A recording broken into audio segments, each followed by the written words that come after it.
আসসালামু আলাইকুম সবাইকে। Welcome back to my channel. আশা করি সবাই ভালো আছেন। আজকে আমি আপনাদেরকে সুন্দর এই গোলাপ ফুলের পাপড়িগুলো এবং পাতাগুলো তৈরি করে দেখাবো। আশা করি ভিডিওটি দেখে আপনারা খুব সহজেই এটি তৈরি করতে পারবেন। আপনারা যারা আমার ভিডিওটি দেখবেন, আপনাদের কাছেও অনুরোধ রইল আপনারা আমার ভিডিওটিতে লাইক দিয়ে দিবেন এবং চ্যানেলটি সাবস্ক্রাইব করে দিবেন। তো চলুন শুরু করি। এই কাজটি করার জন্য আমি এখানে 9টা সুতা নিয়েছি এবং 1.6 মিলিমিটার নিয়ে নিয়েছি। তো প্রথমেই আমি এখানে একটি স্লিপ নোট করে নেব। এই যে দেখুন স্লিপ নোট করা হয়ে গেছে। তো এবার এই স্লিপ নোটের ভিতরে আমরা চেইন করে নিব। যে দেখুন আমি এই হুকের সাহায্যে সুতাটা পেঁচিয়ে এই ফাঁকা দিয়ে বের করে নিয়ে আসছি। তো এভাবে আমি চেইন করে নেব 25টি। তবে আপনারা যদি বড় বা আরও ছোট করতে চান সেক্ষেত্রে চেইন বাড়িয়ে কমিয়ে নিতে পারেন। তবে আমি এখানে 25টি চেইন করে নেব। তো এই যে দেখুন আমি এখানে 25টি চেইন করে নিয়েছি। তো এরপর এক্সট্রা 3টি চেইন করব ডাবল ক্রোশেটের জন্য। 2 3 এই যে দেখুন এই 3টি চেইন করেছি। এবার এই চতুর্থ নাম্বার চেইনের এই যে দেখুন চতুর্থ নাম্বার চেইনের উপরের লুপের ভিতর থেকে সুতা নিয়ে এসে একটি ডাবল ক্রোশেট করে নেব। এই যে দেখুন একটি ডাবল ক্রোশেট করে নিয়েছি। এবার এই সেম গ্যাপেই এই ডাবল ক্রোশেটের গোড়াতেই আরও একটি ডাবল ক্রোশেট করে নিলাম, অর্থাৎ আমরা একই চেইনে দুটি ডাবল ক্রোশেট করে নিলাম। এরপরে আবারও সুতা পেঁচিয়ে হুকের মধ্যে আবার এই পাশের যে চেন এই পাশের চেনের উপরের লুপের ভিতরে ডাবল ক্রোশেট করে নিচ্ছি। 1 2 3 এই যে দেখুন এই পাশের চেনে আমরা একই চেনে 3টি ডাবল ক্রোশেট করে নিয়েছি। এবার এই পাশের চেনের এই যে লুপ এই যে দেখুন উপরের যে লুপ এই লুপের ভিতরে আবারও 3টি ডাবল ক্রোশেট করে নেব একই লুপে। 1 2 3 এই যে দেখুন একই লুপে 3টি ডাবল ক্রোশেট করে নিয়েছি। এবার এই পাশের যে চেন এই পাশের চেনেরও লুপের ভিতরে আমরা 3টি ডাবল ক্রোশেট করে নেব, অর্থাৎ এই রাউন্ডের কাজ মূলত এটাই, প্রতিটি চেইনে 3টি করে ডাবল ক্রোশেট করে নিতে হবে। আশা করি আপনারা বুঝতে পেরেছেন। এই যে দেখুন আমরা প্রতিটি চেইনের ঘরে এই উপরের লুপের ভিতর থেকে হুক নিয়ে এসে প্রতিটি চেইনের গোড়াতে 3টি করে ডাবল ক্রোশেট করে নিচ্ছে। 2 3 তো এভাবে করে আমি এই পুরো রাউন্ডটি কমপ্লিট করে নিব। তো আমি একদম শেষ মাথা অবধি 3টি করে ডাবল ক্রোশেট করে নিয়েছি, যার ফলে আমার এটি পেঁচানো হয়েছে। এই যে দেখুন আপনাদেরও সেম হবে। তো এবার আমি একটি চেইন করে একটু বেশি করে বাড়তি সুতা রেখে কেটে নেব, কারণ তো এই যে দেখুন হয়ে গেছে। তো এবার আমি একটি নেডেলের সাহায্যে এটাকে সেট করে নিব। তো এই যে দেখুন আমি এই প্যাচ গোলাপটির মধ্যে নেডেলটি ঢুকিয়ে নিয়েছি। এই যে দেখুন আমি এই প্যাচ গোলাপটির এই সুতা নেডেলের ভিতর ঢুকিয়ে নিয়েছি। এবার আমি আপনাদেরকে এই গোলাপটি পেঁচিয়ে দেখাবো। এটা অলরেডি পেঁচানো হয়ে গেছে, তবে এটাকে আরও ভালোভাবে একটু পেঁচিয়ে নেব আমরা। এই যে দেখুন এই মাথা থেকে পেঁচাতে হবে। এই যে দেখুন সেমভাবে ধীরে ধীরে কাজটি করতে হবে।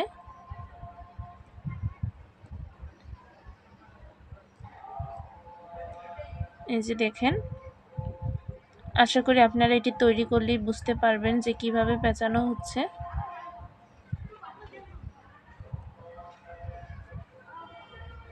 এটাকে সেলাই করে বসিয়ে নেব।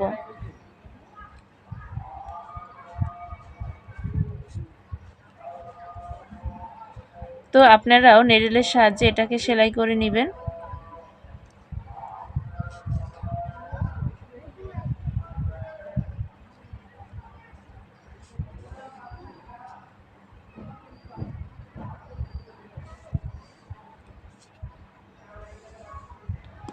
এই যে দেখুন আমি এখানে সেলাই করে নিয়েছি। এবার এই সুতাটাকে যে সুতাটা এবং এই শেষের সুতাটা একসাথে করে আমি গিট দিয়ে নিব।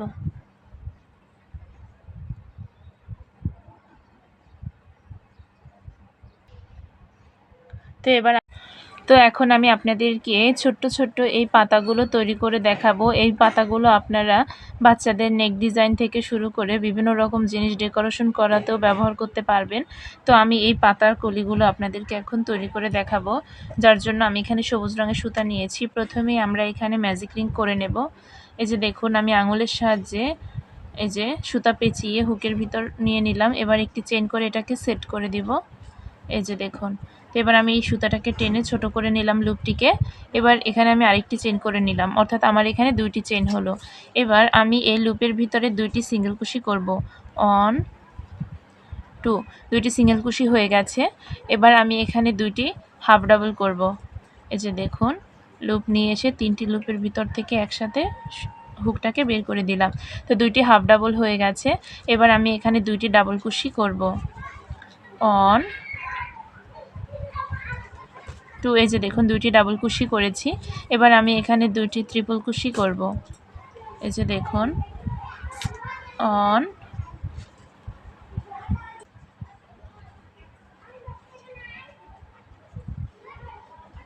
2, এই যে দেখুন 2টি ট্রিপল কুশি করেছি। এবার আমি এখানে একটি ডাবল ট্রিপল কুশি করব। তো ট্রিপল কুশি করার জন্য আমরা হুকের সাহায্যে 2টি প্যাচ দিই। ডাবল ট্রিপল কুশি করার জন্য আমরা হুকের মধ্যে 4টি প্যাচ দিব। দেখুন 1 2 3 4, 4টি প্যাচ দিয়ে নিলাম। এবার আমি এখান থেকে সুতা নিয়ে এসে প্রথমে আমরা এখানে 4বার লুপ ক্রস করাবো। এই একটি লুপ ক্রস করালাম, 2টি লুপ ক্রস করালাম, 3টি লুপ ক্রস করালাম, 4টি লুপ ক্রস করালাম। তো একটি ডাবল ট্রিপল কুশি করার পর একটি চেন করব। চেন করে এই যে দেখুন এখানে চেনের 2টি লুপ হয়েছে। এই লুপের ভিতর থেকে হুক নিয়ে এসে সুতাটাকে বের করে আমরা এখানে সিঙ্গেল কুশি করলে পিকক হবে, কিন্তু আমরা সিঙ্গেল কুশি নয়, সরাসরি একটি স্লিপ স্টিচ করে নেব। তো এই যে দেখুন স্লিপ স্টিচ করা হয়ে গেছে। এবার আমরা এই যে শেষে যেভাবে কাজ করেছি, এই যে দেখুন প্রথমে 2টি ট্রিপল কুশি, 2টি ডাবল কুশি, তো এইভাবে প্যাটার্নটা এদিক থেকে হবে। তো এর জন্য প্রথমে আমাদেরকে 2টি ট্রিপল কুশি করে নিতে হবে। এই যে দেখুন 2টি ট্রিপল কুশি করব। একটি ট্রিপল কুশি হয়েছে, এই 2 নাম্বার ট্রিপল কুশি। 2টি ট্রিপল কুশিটার আগে আমরা কি করেছি, 2টি ডাবল কুশি। তো এখানে আমরা 2টি ডাবল কুশি করব। 1 2, 2টি ডাবল কুশি করেছি। এর আগে 2টি হাফ ডাবল হবে।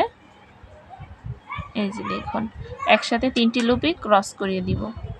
হাফ ডাবলের পর আমরা এখানে 2টি সিঙ্গেল কুশি করব। 1 2, 2টি সিঙ্গেল কুশি করেছি। এই যে দেখুন এবার এই সুতাটাকে টেনে লুপটাকে ছোট করে নেব। এই যে পাতাটি তৈরি হয়ে গেছে। এবার প্রথমে যে 2টি চেন করেছি, এই চেনের ভিতর থেকে সুতা নিয়ে এসে একটি স্লিপ স্টিচ করে একটু বাড়তি সুতা রেখে সুতাটাকে কেটে নেব। এই যে দেখুন আমি কেটে নিলাম সুতাটাকে। তো এবার আমি এখানে একটি গিট দিয়ে এই সুতাটাকে হাইড করে দিব। তো এই সুতাটাকে এই কাজের ভিতরে হাইড করে ফিরে আসছি। তো এই যে দেখুন আমার পাপড়িগুলো এবং পাতাগুলো তৈরি করা হয়ে গেছে। আশা করি ভিডিওটি আপনাদের ভালো লাগবে। ভিডিওটি ভালো লাগলে দয়া করে আমার চ্যানেলটি সাবস্ক্রাইব করে দিবেন এবং আপনাদের মূল্যবান মতামত কমেন্ট করে জানাবেন এবং ভিডিওটিতে একটি লাইক দিয়ে দিবেন। সবাই ভালো থাকবেন, সুস্থ থাকবেন, আমার পাশে থাকবেন। আল্লাহ হাফিজ। আসসালামু আলাইকুম।